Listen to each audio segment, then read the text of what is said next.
Hello, everybody. Hello.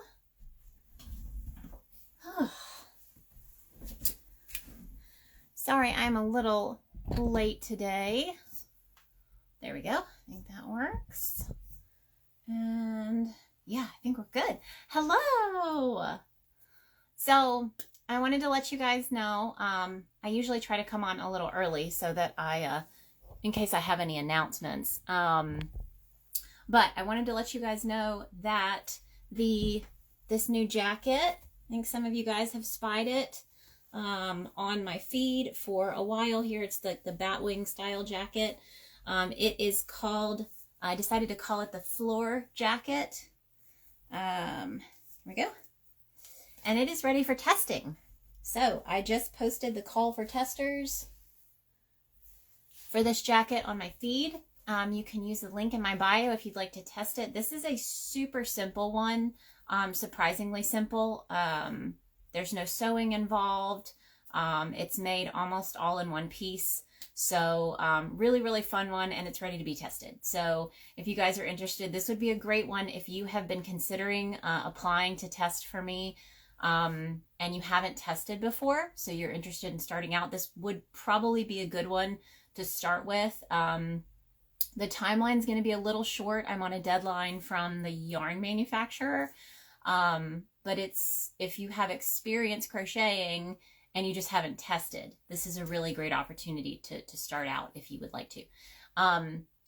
Okay, so today I am super excited to bring on my guest.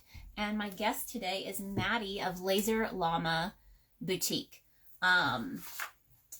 And I should have some questions here that I'm going to have available. But one of the reasons I was super excited to bring her on is because she is actually working with us on our Halloween mystery boxes. So if you guys purchased a Halloween mystery box, you will get some goodies from her.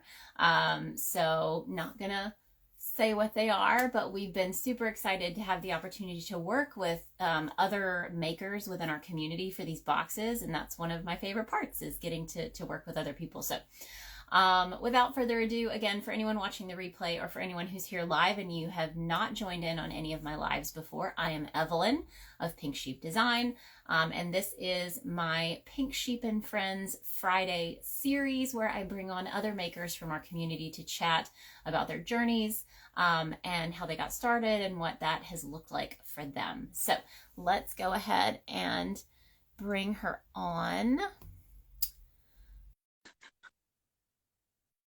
I have super hot coffee. I'm probably going to burn myself, but it's okay. I had to top it off.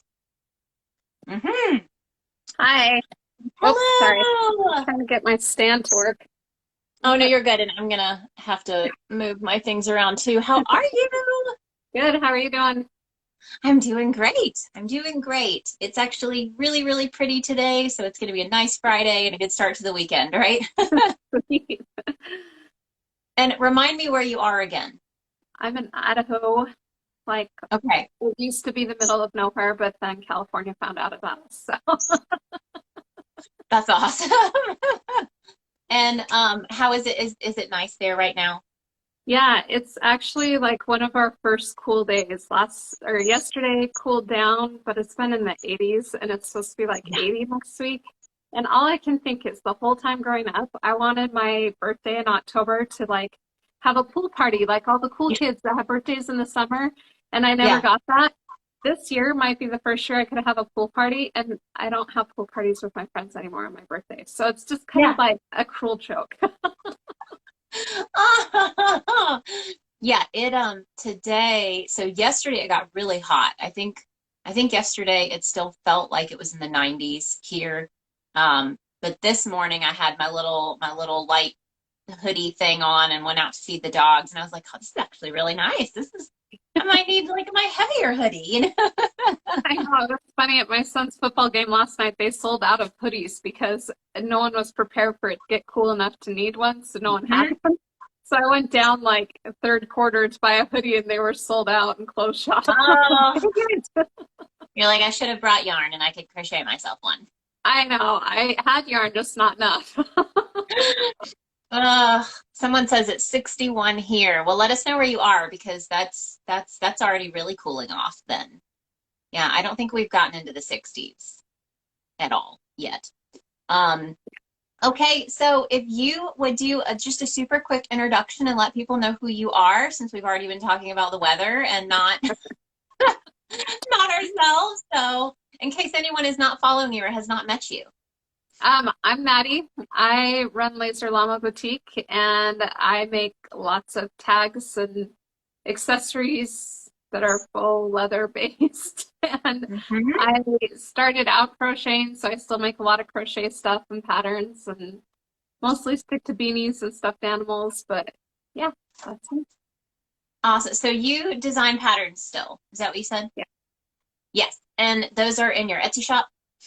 Yeah, they're on Ravelry and Etsy for right now. So Gotcha. That's awesome. So when did you start crocheting? We'll go all the way back to the beginning. And do you knit? And how did you learn to knit? I started crocheting when I was around 6. My sweet grandma, who's passed away now, she used to always have yarn and hooks and needles next to her little recliner chair. And she used to watch us when we were kids. And I remember her just showing me one day. And she started off by showing me how to frog a Mm-hmm. pattern that she had. And she was like, I Super messed up important. all the way back here. So if you can frog down to there. Well, my mom came to pick me up. And I went home that day and I got back the next day and ran into the other room while she was talking to my mom to start frogging, thinking, oh, I got to finish Oh, this job. And she came in and I'm sure she wanted to cry because while I was gone at night, she fixed it and finished what she was doing. But in my head, it was still just oh, waiting for me to frog. oh no. That's probably one of the So, best stories I've heard that's like from the learning to crochet. That's pretty awesome. so luckily she was super forgiving and kind and she let me live. And so I just kept crocheting and I had a roommate in college joke that I was turning them all into grandmas because I taught them all how to crochet. So, but I really never learned to knit for the longest time and I luckily had quite a few people in this community. Kara from 1113 Lemon Tree Lane, and then Nikki from A Little Loopy, and Chow from Enchanted Pathways, and Jenny from Wanted 527. It took all of them to finally get me to like, you can do this. You really Yeah, can do this. Like, yeah. I think they sent me tutorials and patterns and kept like cheering me on, like, you can learn this. I'm like, I love them, but I will never learn. It's just too many sticks and too many things, and my brain doesn't work that way. And I finally learned, and now I think that I love it just as much as I love crocheting. And I swore when I started, I was like, I'll always love crochet more. That's like my first love. It's never Yeah. going to change. And now I think it just depends on my mood what I'd rather do. It's kind of nice though, because I feel like if you love it just as much, and that's where I struggle because I don't. Like I can knit, I have had no desire to pick up knitting needles in years. But I think it's nice if you do because it really is a good break for your body. If you're going back and forth between crocheting and knitting, you're less likely to like overwork yourself because you're using different muscles. So I think it's nice. Yeah, that's true. And I Yeah. think it uses different parts of your brain too, so it helps. Oh yeah. I've always said it's funny how people say, if you learn something young or, if you're picking something back up, it's like riding a bike. And I was like, neither of these are anything like riding a bike. Like anytime I've had to put it down for a long time, I completely forget. Like I remember the most recent was back when I was doing shows and I learned how to do the foundation chain, so that it was a little stretchier. If you guys have not tried foundation chains, it can be a game changer if you work in the round, especially. And I think I went the whole season before I started working on the next season stuff. And just in that couple of months, I completely forgot how to do it. I know. I'm so grateful for YouTube because when I Yeah. first started crocheting, like if you didn't know someone that knew that stitch that could show you, you Hmm. didn't do that stitch. And if they showed you and then you forgot, trying to like meet up with them again to have them show you was just a terrible hassle. And so now it's so nice because you can literally just type in what you want to look up and go to YouTube and oh, there it is. I remember now how to do it. It's so much easier than it used to be. I think I did the same like basic 4 stitches for the first 20 years I crocheted because there weren't any other outlets. Really. Yeah. Well, and learning out of the books was hard. Like I have a few of those crochet stitch books and trying to learn from the little charts of like the hook going through the loops and like and the little arrows. Yes. Yeah, I'm much more visual. Like if you show it to me, I totally get it. Or if you can show me like a detailed picture, that's better. But just having to like read a description of something, forget about it. It's not. Yeah. So we had a few people comment. Let's see. Double Knotted Crochet says Mattie is the best tag maker. Woo-hoo. And Swallows Nest Handmade says she makes the best faux leather tags and accessories. So you got some cheerleaders in the comments. Darla Burgess Bloom says, I see a lot of your tags I like. I think she's saying in your posts, but they're gone when I look. So is that something? Well, I've recently switched over from everything being on Etsy to, I have a pattern site and I'm working on getting another site updated. So a lot of people go to Etsy now and they can't see it. And it's hard because when people see like a listing, just when they do a search and they see a listing for some of my tags, if they're not in my shop, it says at the top of my shop, like go to www.laserllama.store for the rest of it. But I'm guilty of it too. I see people's listings and I'm like, oh, dang it, where's the rest of these?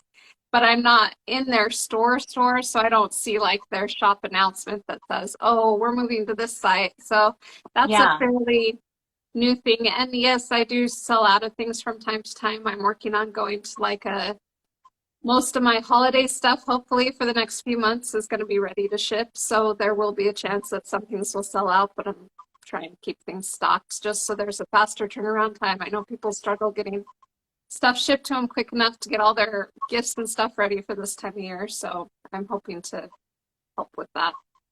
Well, and I think I double checked the link in your bio right now from Instagram goes to your site, your pattern site, I believe, right?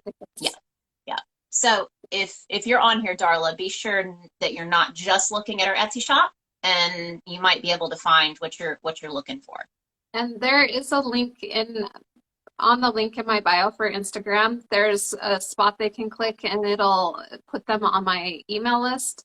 And so I'm hoping to like update people via that way because Instagram's been so fickle lately with their algorithms and everything else. I'm worried I'm missing people all the time, but hopefully if they sign up for the email list, then I can send out a thing saying, okay, these are back in stock or these are out now. So if you're looking to stay on top of things, that might be the better way. And let's see, Nat's Necessity says 59 degrees in Illinois right now. So they're getting that cooler weather for sure. I was trying to make sure I didn't miss anyone's questions or comments. The Hooked Fox says Lynn loves Mattie. Mattie loves Lynn too. Okay, so I think we're caught up. And just so you guys know, if you have a question, specific question, you can always put it in the question box. If you're watching us, the bottom right-hand corner has a little, looks like a little speech bubble with a question mark. You can put your questions there, and that will ensure that I see it when it comes up and I don't miss it as comments are scrolling up. So just so you guys know, because that can happen when I'm doing these. It's hard to pay attention to everything. Okay, so how did the tags start?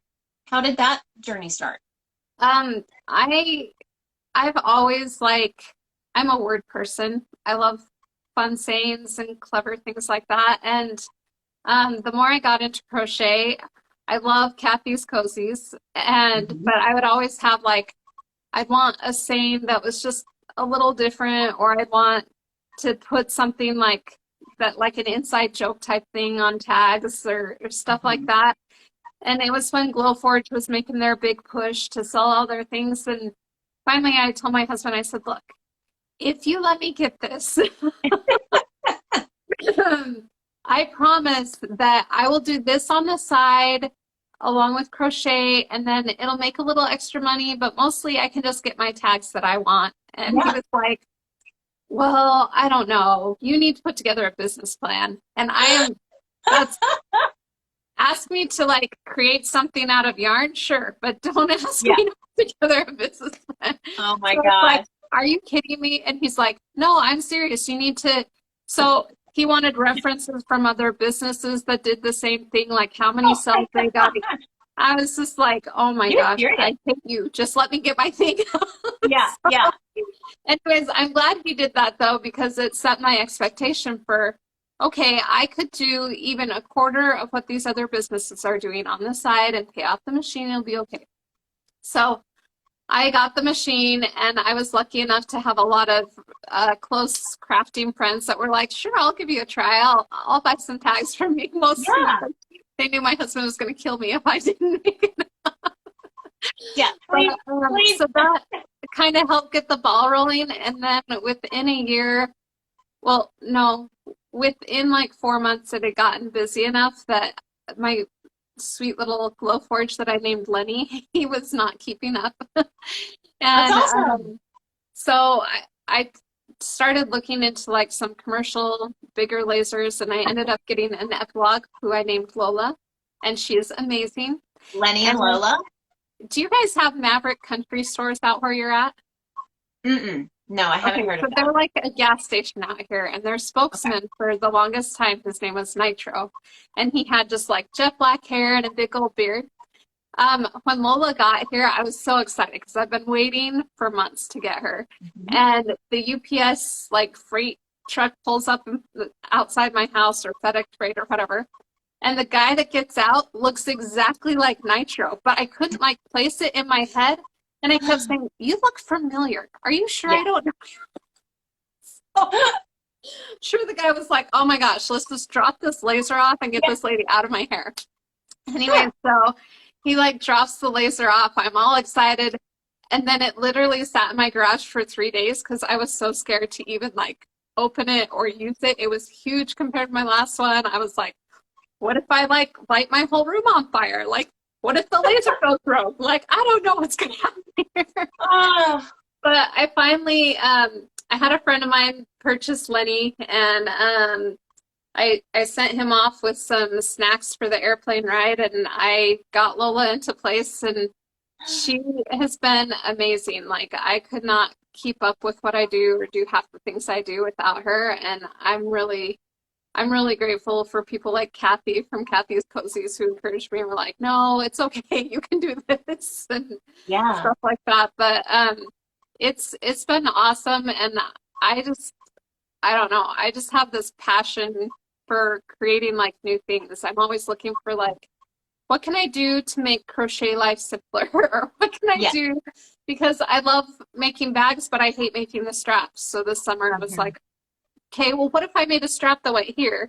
So you don't have this little string of yarn like cutting into your arm, and then it would help with like the stretch of it, because that's like the bane of my existence. No matter how many times I measure, it's either too long or too short or something. And so I came up with an idea, and then it worked so well for me. I got like so excited. I had to make like 20 different kinds and sell them to all the people because I loved them so much. But like, I like the antlers I put on my beanies and stuff, like that came because I love reindeer beanies. I don't know what it is, but they're just so adorable.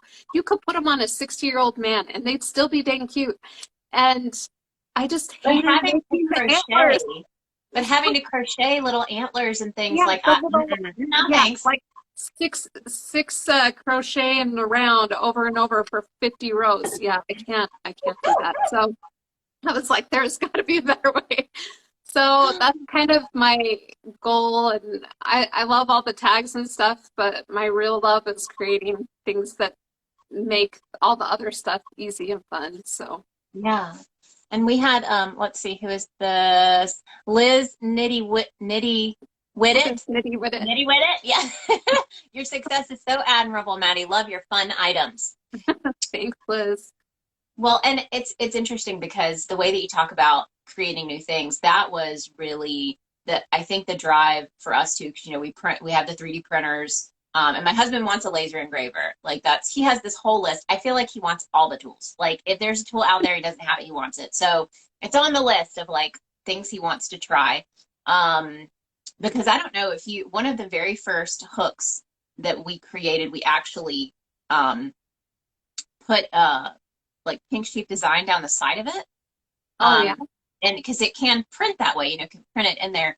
But having to like then go in and try to, coat that with resin with all of that in there, that was kind of like, I don't really want to do that. But, he was like, it'd be so cool to be able to engrave our handles. He's like, hey, I want something that like has the attachment where it can like rotary engrave, but it's that idea, like you said, of what's been really fun is thinking like, how can we create something that is better than what's out there, or is something that doesn't exist yet, and being able to create that, like you said, with the pieces for your hats, like and the strap. I mean, that's amazing, Well, and I think that's why I love your product so much too, or just the simplicity factor. I'm Yeah. I'm a little bit ADHD, and that works fine for me most of the time, but when it comes to like having patience with a long project, like Yeah. that's not my strong suit. So things that make things quicker and simpler and more enjoyable, I'm all about that. Yes. If I can't make an item within a week, it's probably not going to get finished. Yeah. Just being honest, I think I just start to lose the excitement for it.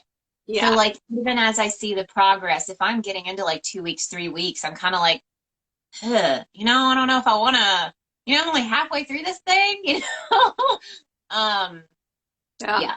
Yeah. I made the mistake once of getting a pattern for unicorn mittens because I love Mhm. unicorns. And how can you say Yeah. no to unicorn mittens? And Right? the product photos were so amazing. I was like, I have got to have those. Mm-hmm. So I get the pattern. I don't even read the details. I just want these mittens. So I get the pattern and I realize it's using fingering weight yarn, and it's using I can't think that my mind just went blank. Where you go through the other stitch so it looks like it's knitted but it's crocheted. Yeah. Waistcoat I stitch. could never do that So one. yeah, so I'm doing that. I think I made it to row 10, realized at row 8 I'd made a mistake, and I was like, we're done. I can't do this anymore. You're like, does this person make them? I'll pay the extra money and they can make me a pair. I know. I realized why she was selling the pattern, because once you make one set, that will be the last set you ever make. Right? It's a gorgeous pattern, and I still have hopes that someday I will develop the patience to make myself a set of these mittens. But Yeah. in the meantime, I am the proud owner of the pattern. Yeah, I think I have two specific projects that I can think of right now. And one of them, honestly, I mean, I need to pick it back up and I make it, but I think the problem was it was one of those situations where I didn't do a gauge. I was like, I don't need that. I don't make them for mine. I check the gauge afterwards, But it's pretty small. It turned out to a very cropped cardigan, and it's cute. I mean, like I said, I need to finish it. But part of me is like, oh, I just don't know. I mean, and it's bulky weight yarn, but it's also the entire cardigan is made up of slip stitch, which was really interesting because I was like, this is interesting. I want to try this, but it takes a lot longer, even using, bulky weight yarn. And then I have another piece that's supposed to be this huge, gorgeous knit shawl that's like this big wraparound piece, but it's probably, it might be 4-weight yarn. I think it's pushing into like the 3-weight yarn area, and it's seed stitch in knitting. So I have to do the knit, purl, knit, purl, knit, purl over and over again, so you're switching. And I mean, I think I'm halfway through that thing, and every now and then I got a wild hair and I pull it out and I'll do like one row and I'll be like, that row just took me an hour. Like, this is why I will never finish this. My husband always jokes that I have a Joann's fabric in our garage because of all the yarn I have. And I heard someone say one day that even their grandkids would have enough yarn to crochet for the rest of their lives. And so when I heard that, I was like, okay, I'm not leaving all of this. Like, my kids don't want this. I'm not going to do that. Yeah. So I went through, I cleaned out a whole 10 skeins, and then I was going to go take it to this retirement home we have by us, and found out that because of COVID, they weren't taking donation type stuff like that. And I was like, I get it. So finally the other day, a lot of it was just stuff I bought like on a whim, like clearance rack type stuff. The other day, my husband, when he was like mowing the lawn, and I guess he went to dump the grass, and he was like, why is there yarn in our garbage? You paid for that at one point, right? And I was like, yes. And now I'm paying to store better yarn. He was like, what is going on here? Yeah. Yeah. I know you don't understand, but I'm trying to like weed some stuff out. And he was like, I was like, it was all $1 yarn. Don't worry. I got it in a clearance bin. Like, it is okay. You're like, nobody will take this from me. He's like, if you're just putting new yarn back in, why are you getting rid of this? Why buy the new yarn?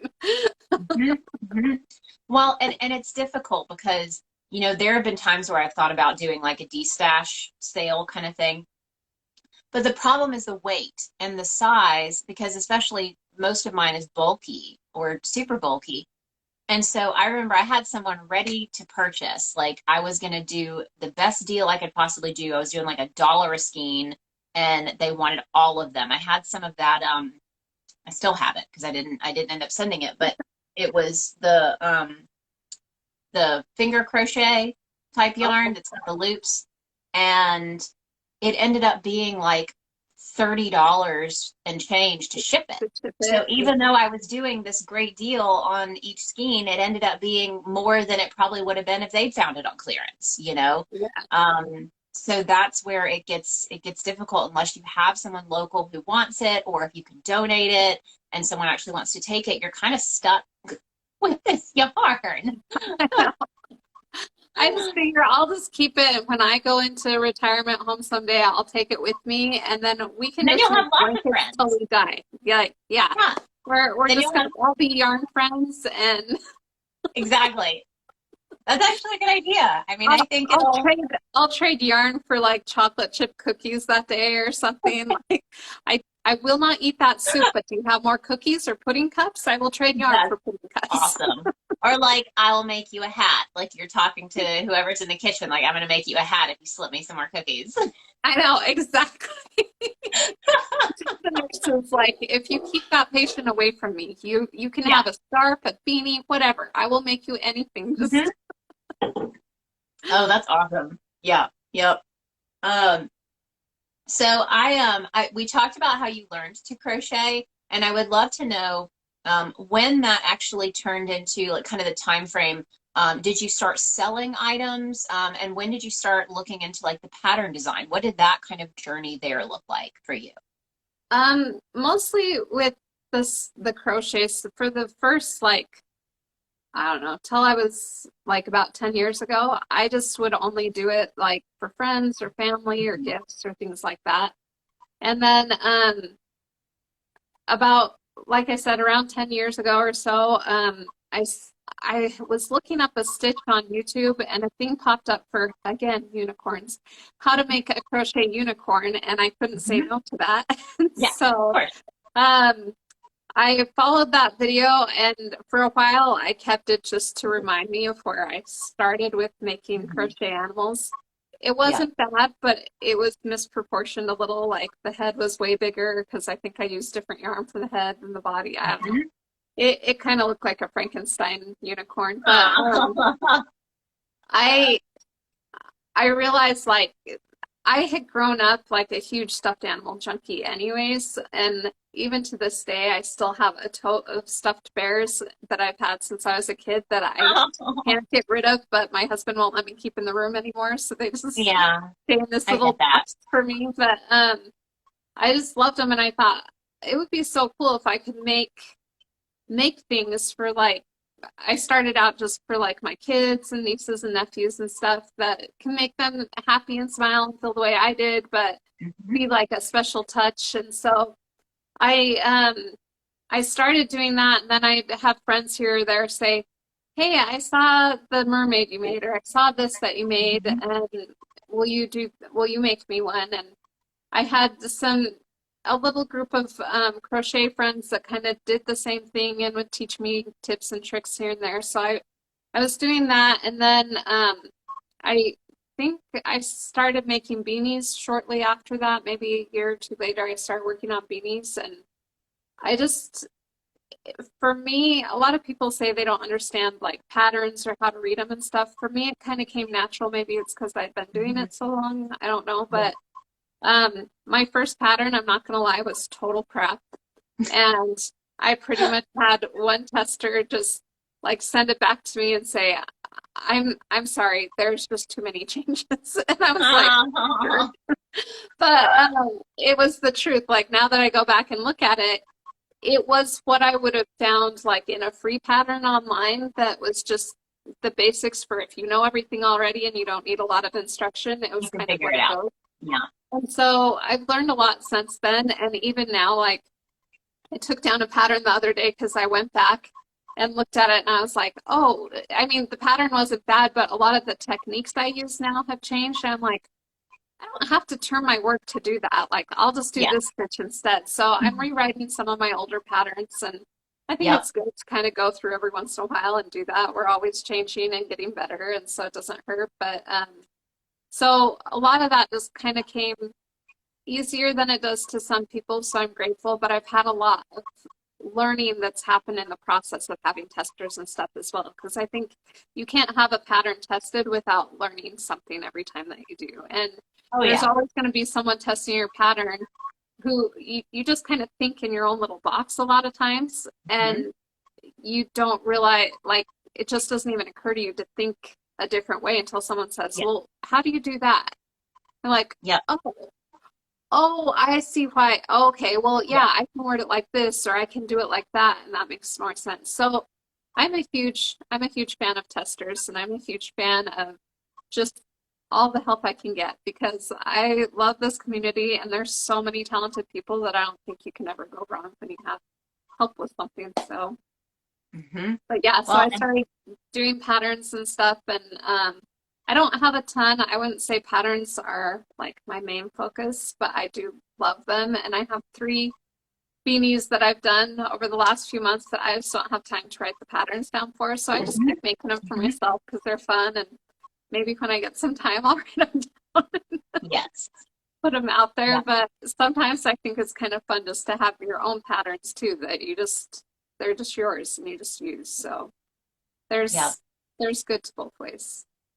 Well, and I feel like I've always said I feel like the best designers are going to be the ones who just continue to grow as they, be willing to learn new things, willing to take things on. And I agree, for me, a lot of the the parts of my patterns that I feel like are different from what I, was seeing in patterns, or like the additions and things, have all been because testers have been like, what if you do this? Or why don't you do this? Or, have you thought about this? And some of it I'm like, man, I can't continue to put like, 'cause, I mean, it's already such a process, so as you continue to be like, well, what if you add this to the pattern? And you're just like, oh man, like I can't turn it into a full video. Like that's one thing, most of my wearables, it's like people, have asked, can you do a video, even if it's private, where if they purchase it, they can access it. But um again, it's patience. Like, filming the whole thing would make me a little crazy, but it's pushed me to like do videos of the parts that are harder, like the more difficult pieces, and having that available. Or um, a big thing, like you said, is the revisiting of the old patterns. I think I've re-released maybe two or three patterns since I first started, and a lot of it was the sizing. I didn't understand, standardized sizing, and how to make sure that if I called it an extra large or a 2X, that it was actually standardized as the 2X, like I was going off of something. Whereas before I was like, I'll just add, two or three more stitches. It'll be fine. So having to go back in and like standardize things and re-release patterns to make sure that, like you said, I'm not going back and looking at my old patterns that are still for sale and going, ooh, I don't want that to be someone's first, you know, experience of my patterns now, you know. Yeah, I totally get that. And I think too, like I think one of my earlier beanie patterns I was looking at the a while back, it said something like it was a sizing thing too. It said if you want to use bulky, you can. Because back then, when I wrote the pattern, bulky and worsted really weren't that much of a difference. Like Hmm. in size, like it was like some stuff that I still have in my garage that says bulky. It's just Yeah. like a heavy worsted weight is all it is. Mhm. But now that we've gotten all these bigger yarns, like now a lot of stuff that's bulky is like 3 times the size of that. And I think in my pattern I had said like bulky, you can use bulky, it'll just make it a little tighter fit, but it'll Hmm. still work. And I was like, oh, I've got to take this down and redo things because now bulky is not the same as what bulky was when I wrote that pattern. Yeah. So Yeah. I mean, even just yarns change so much, and Mhm. the way things are the way things are talked about and stuff can change just in a year, let alone like a couple of years. So Yeah, and I think too, there's so much yarn out there now that I've always said that the yarn sizing sometimes reminds me of like women's jean sizes, where it's like I it's a 6, you know, like no, this is a 5. This is a 5 weight. There's no way this is a 6 weight yarn, you know, yeah, and now I've started in some of my patterns because the problem is if I use a yarn like Karen Chunky Cakes, so this one says it's a size 6, but it's not. yeah, And this I made a cardigan that calls for a 5 weight, but therein lies the problem of if my recommended yarn for the pattern is Karen Chunky Cakes, but it's called a size 6, but I'm telling people in the pattern you need to use a bulky 5 weight, and they're a beginner and they're like, but the one that you're recommending isn't a 5. You know, yeah, so I've started in some of the patterns, if I'm using a recommended yarn that is iffy, you know, where I'm like, I don't know if this will work for everything that says it's a size 6 or everything that says it's a size 5. I've started doing the wraps per inch. yeah. As That's in, a good idea. some beginners won't know to do that, but I feel like maybe they'll Google it, maybe they'll learn something from it. Um, but I feel like that's a great way to kind of test it. And I've started trying to put that in yarn reviews of like, I bought this yarn and it says it's this, but let's check the wraps per inch real quick. So that's been kind of fun. That's a really good idea to include that because yeah, like a Karen especially, I got some Karen ombre the other day I think Mhm. it said it was a 5 weight. It is still thinner than some of my like 4 Yeah. weight yarns. And so I was Mhm. like, no, there's no way. But yeah, I'm trying to put together right now like a little tool that has like where you can put check your Mhm. check your needles and also has the wraps per inch on it just in Oh, one that's little smart. thing that I can Yeah. toss into as like a free little goodie for the holidays because I'm trying to do a little push in October, and so I'm working on that right now. We'll see if I get all my ducks in a row in time, but those type of things, like I can never have enough of those. I swear I have one in like 5 different places in my house because I'm always using it. So Mhm. Well, and I wanted to ask you, so there are a lot of tag makers out there, and I feel like as this community grows, um, you know, it's the same thing with hooks. Like when we started making hooks, I was like, man, there's so many people out there making hooks. Like, is there space for me here? You know?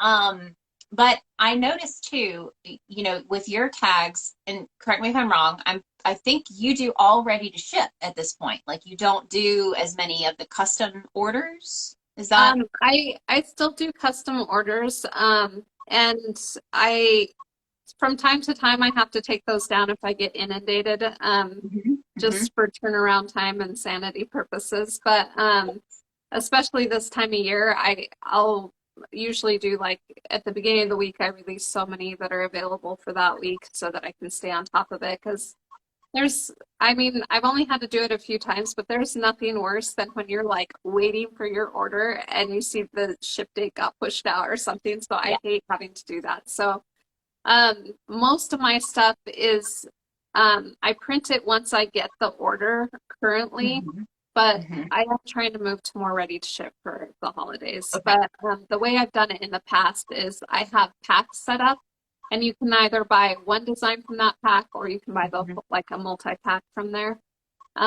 And so a lot of people they'll see the pack on there and they're like, oh, well, I don't want all of those, but Yes. just out of sanity reasons, I just list them all together. So a lot of listings, if you ever see a tag in there that you want just one of, check the listing because a lot of times you can just get that design. But usually if it's something that's already set up and I can just hit print on, those things Mhm. ship a lot faster, and that's how I've always done it in the past. But like I said, this holiday season, the last two have just about killed me. It's been so Yeah. busy, and I'm a people pleaser. I want people to have all the things they want to have.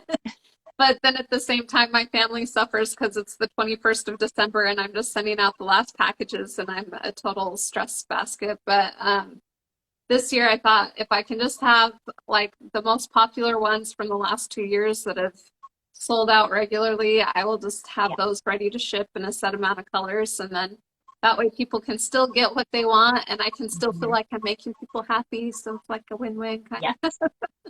So how do you deal with because I know you had talked to me a little bit about how you work on sheets. So you've got like a sheet of the faux leather. So when someone or the other, you've got a lot of options with your fabrics. Um, but if someone only orders a few tags and you've got this whole sheet, what do you do to deal with like not having the waste and making sure you're using everything? So how I usually do it is when I do orders for the week, I go through and say the first order I've got to get out needs to go on Sienna. Then Hmm. I just set up like a fresh document and I put that tag on the Sienna and then I go down the list and find the next order for Sienna Hmm. and put that there until I have a whole sheet filled up and then I print everything on that sheet. So Hmm. sometimes that's why people I'm sure are just like, well, I ordered this and I got it the next day, and someone else is like, yeah, it shipped in the 2 weeks. It was great, you know. And Hmm. it's, Hmm. a lot of times it's because like I may have just gotten that order that day. Sorry, my dogs That's okay. decided to have a party in the next room. I just I just got the order that day, but I had this amount of space left that I needed to fill up, and their order was perfect color for that, and so it goes out faster. So I mean, sometimes it's just the luck of the draw, but I'm always like, I try to do at least one of each color a day so that stuff is still moving out.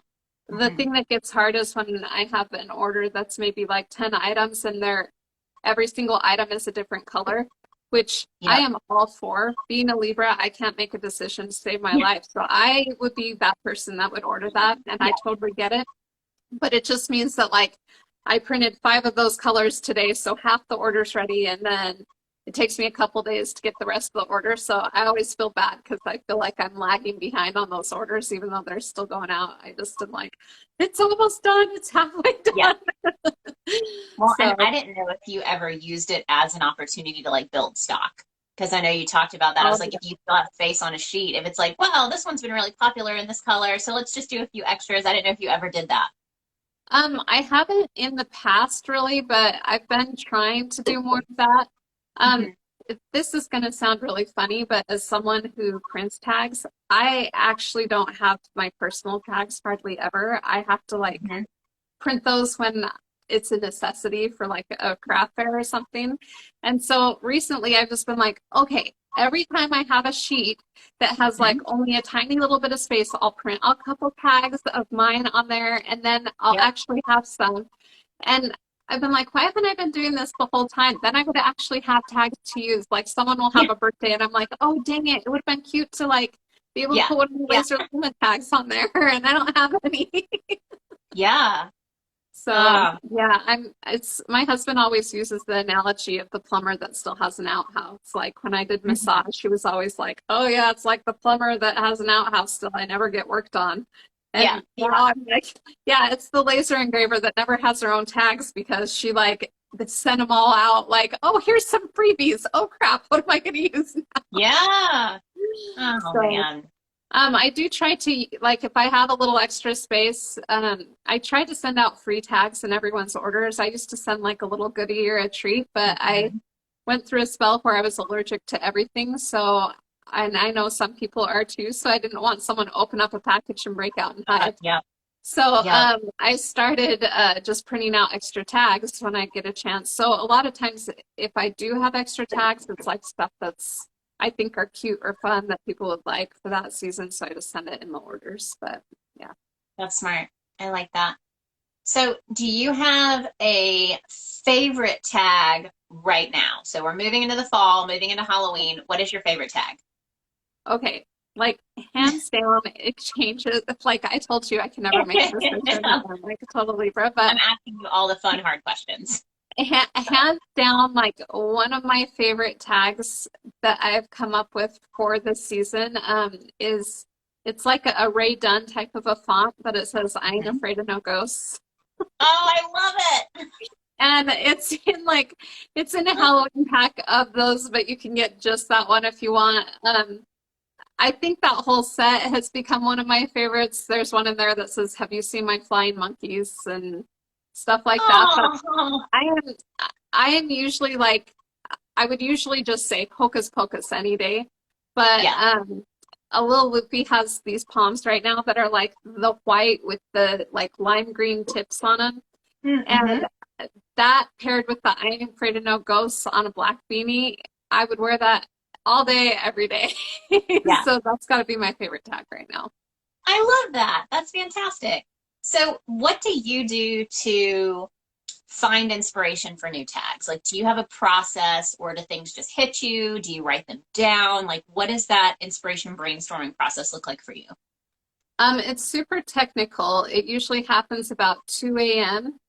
and I wake up with these great ideas. And by the Uh-huh. time I finally go back to sleep and wake up at 6 a.m., it takes about 3 days for it to hit me again what it was. Yeah. So Yeah. that's I had this idea come to me literally at 3 a.m. one night, and it was like, you can make granny square patches and just have the holes bigger so you can crochet, so it can go in the middle of the granny square and you can crochet around the outside and then you can make bags. And I woke up that next morning and I was like, there was something, Yeah. was I thinking about my grandma? Yeah. Something about, oh, Yeah. what was it? Like my grandma's bag? Yeah. And then it took like a couple days for me to be like, oh yeah, granny squares, bags. Yeah, you Yeah. got this. You can do this. That's So awesome. I wish I could say it's like some deep, dark process, but it's not. A lot of times I have people say, hey, can you make me this tag? And I'll be like, yes, I would love to.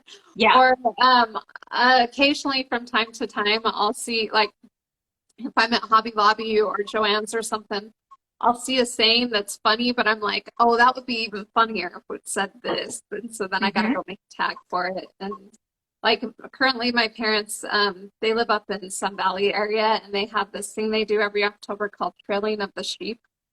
And Mm-hmm. it literally is like the bane of people that live there's existence, but people come from all over to watch it because it's when they just herd the sheep from one end of the valley to the other end of the valley, and it gets sheep crap everywhere.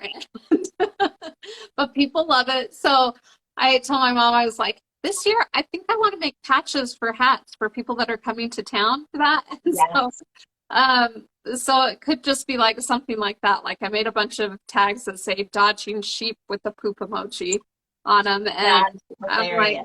okay, so these are October's beanies for the shop because I make a lot of my stuff and send it to their shop. And so I'm like, okay, well, these are what they get this year. That's cool. So That's cool. yeah, it's just Um, varied. well, and I was gonna say, I feel like you need one of those dream journals, but it's an idea journal that sits on your bed, so you can wake up at 3 a.m. and jot down some notes. I used to keep something there, and last time I turned the light on to write something down, my husband's not very happy when lights come on at like 2 or 3. And he was like, Yeah. I can't do this anymore type thing. So Yeah. Yeah. yeah, sometimes I'll try to grab my phone. It's got a notepad on it, and I'll try to Yeah. like type in a quick note and then cover the phone up and put it back. Yeah. But Yeah. No, I feel the same way. I think if I were to like turn a light on to try to jot a note down, he wouldn't be very happy with me either. Probably not. So I would love to know, I have a few of like the quick fire questions that I love to ask because I feel like people love to know. What is your favorite thing to make now? So if you were just to grab some yarn and make something, what's your favorite thing to just make? Currently, reindeer beanies. They're kind of on repeat in my house. Thought that. And do you sell Right. them like do you sell them in your shop or like at craft shows or something? I saw them at my parents' store. Can I show you this really quick? Yes. So Flip that up so I can see those I know horns. that reindeer are brown. I know this. Doesn't matter. It's a unicorn rainbow. I love Reindeer. color, and this was just like too good to pass up. I was like, Can you put I that gotta on have your one. head or is it too little? It's toddler size, but I have a tiny head. So let me see. Yeah. Well, Oh, kind of. yes, you can. That's awesome.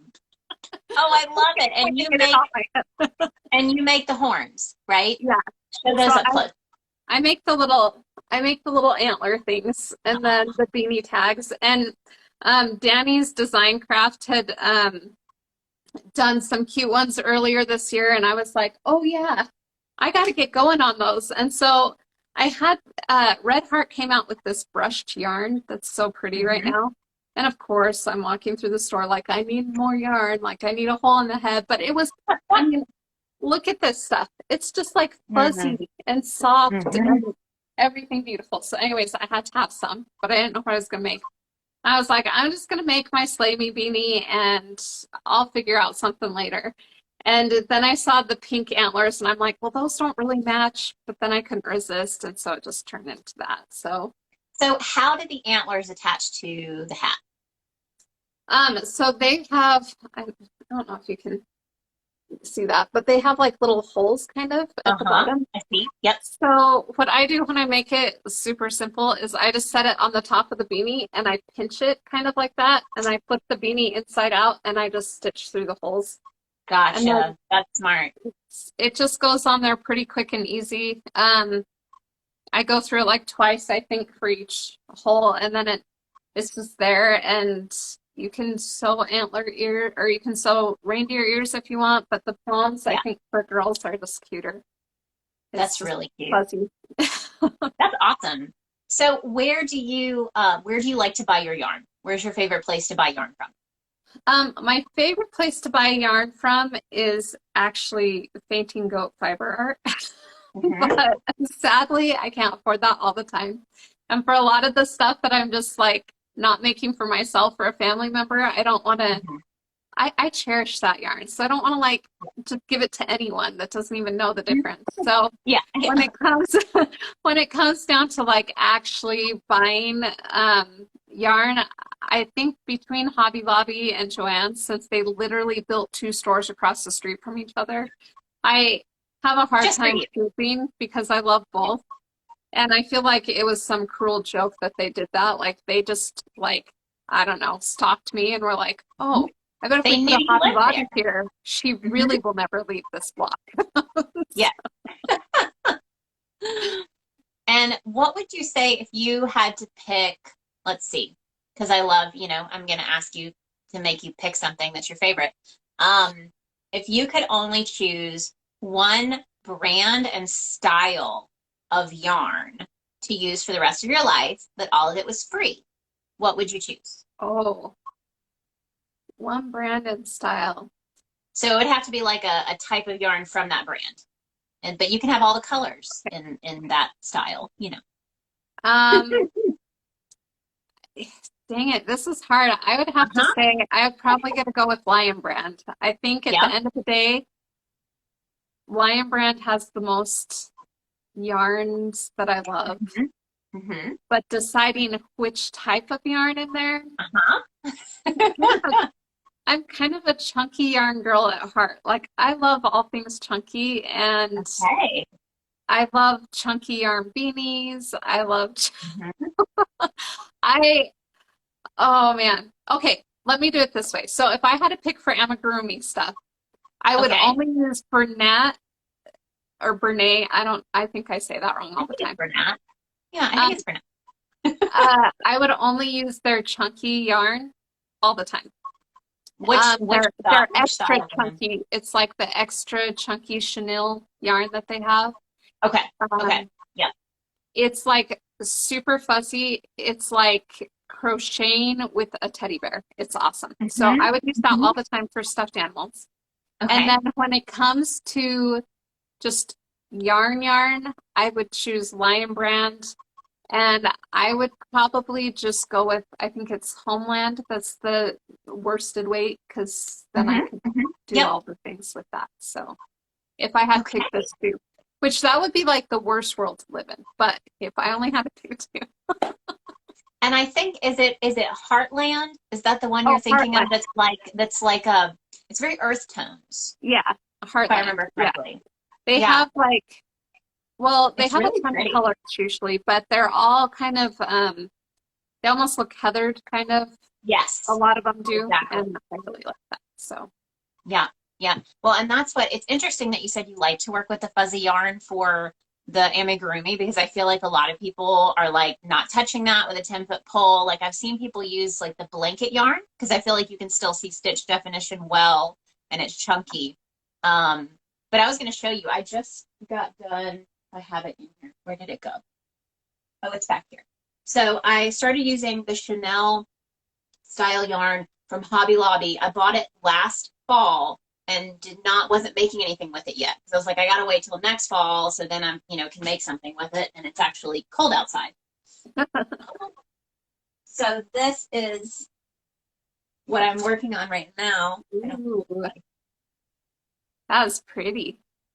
So this is and I got I think this was all the colors that they had. It's not as bright as I would have liked because I feel like Hobby Lobby has a lot more of like the earth tone Yeah. colors. Oh But my I'll gosh, show you. I that have is never beautiful. made I've never made a chunky cardigan with tapered sleeves. Uh-huh. So I figured it was time. It was time. So I didn't have like the cuff at the end. Um, so here we go. Let's see. I've only done one sleeve. I've only finished one sleeve, but so that's Ooh, nice. and then We could this one go, I'm working Ellen. on.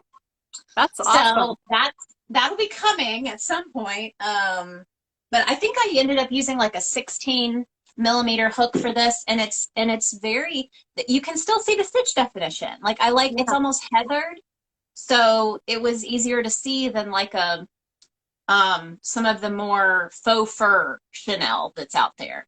Yeah, and I think that Hobby Lobby's Chanel that it does kind of, I don't, it's almost like a pipe cleaner. Like it stays together, Mhm. like it forms a line more.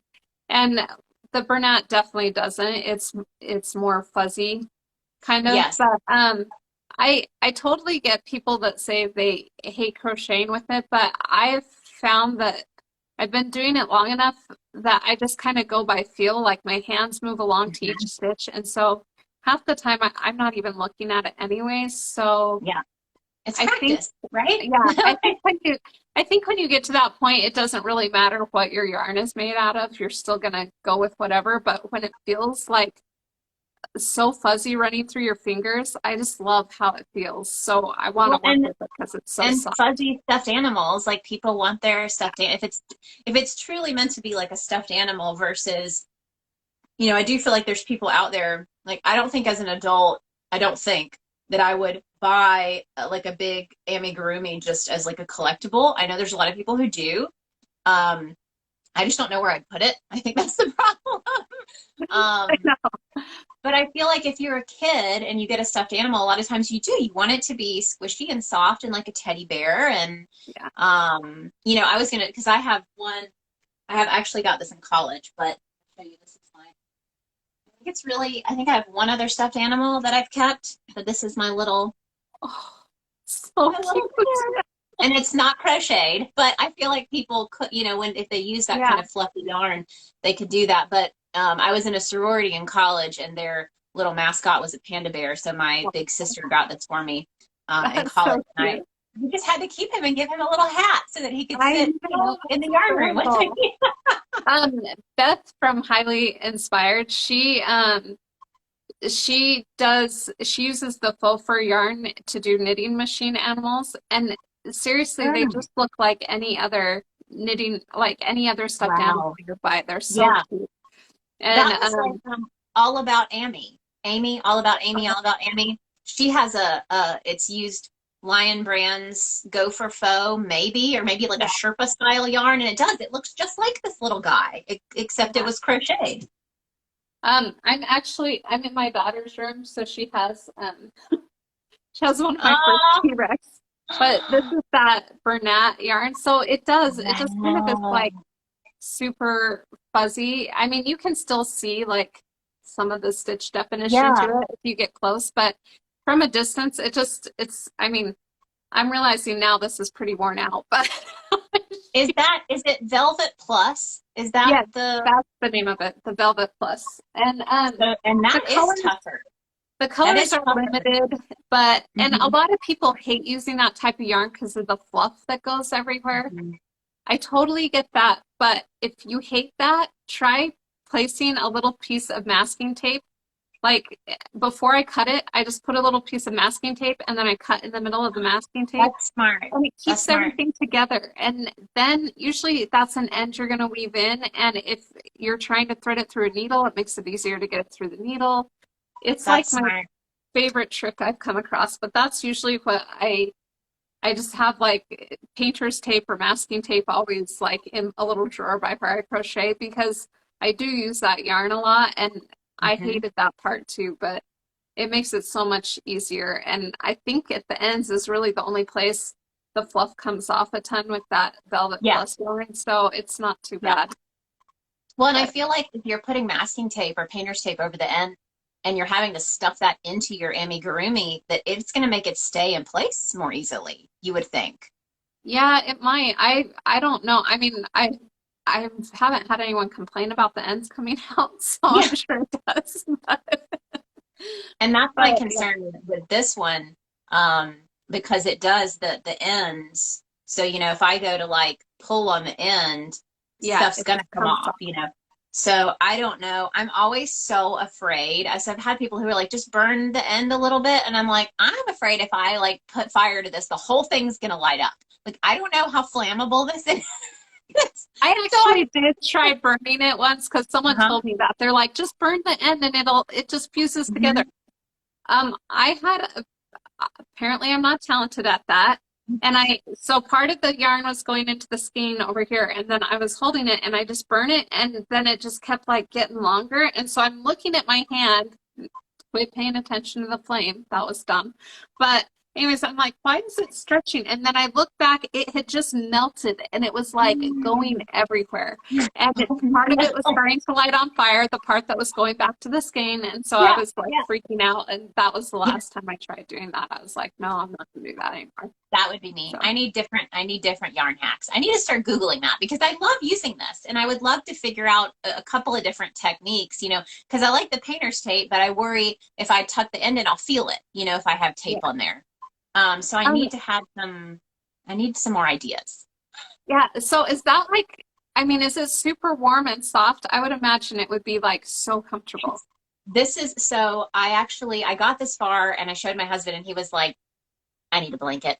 And he doesn't usually ask for things, but it is very, very soft. And again, like the stitch definition, even with a 16 millimeter, you can't see through it. So like Yeah. I can stick my finger through there, but you can't see. So Yeah. it's still, it's not too stiff because that's the other concern when you get that, tighter stitch, it's too stiff, but it's not stiff. It feels almost, I know it's polyester, but it feels more like a cotton. It's softer than some of the more velvety feeling. It doesn't feel velvety. It feels more like a cottony feel, which I think is really nice for the wearable. I feel like it feels a little warmer, whereas like the velvety against your skin can almost feel cold at first. Yeah. So I'm a huge fan. I really like this, and it reminds me. Let's see. Actually, I think that's the only. It reminds me of this stuff. Here, I'll show you. Oh, this kind of Chanel. So the super, super bulky. This Oh, is like yeah. the jumbo. Um, this is what it reminds me of. It's more of Okay. a softer, but not slick. It doesn't No. have the slickness Yeah. of some of the other Chanel. Yeah. So Um, but I'm it's gonna need one of those to get through the rest of football season, is what I'm thinking. Yes, yes. Check it out because this one I'm hoping the if it because I don't know when I'll be ready to test for this one, but the one that I've loved and I get so many compliments, even though it's like ridiculous, is the Powerpuff Jacket, which is the one I made with this 25mm hook, this yarn. It's got pockets, but it'll fit over a hoodie. So if Oh, you get nice. really cold, it's like the coolest statement piece, you know, and you can do, you know, football colors and wear it over a hoodie and like that. I get more compliments on that stinking Powerpuff Jacket when I wear that out and it's cold because people know like there's no way that you didn't make it. You know what I mean? Yeah. So people are going to ask. My husband was saying last night, he was joking. He said, so if you go down and buy a hoodie tonight, are you just gonna like engrave letter or cut out letters on the laser engraver for Josh's number and put it on your back?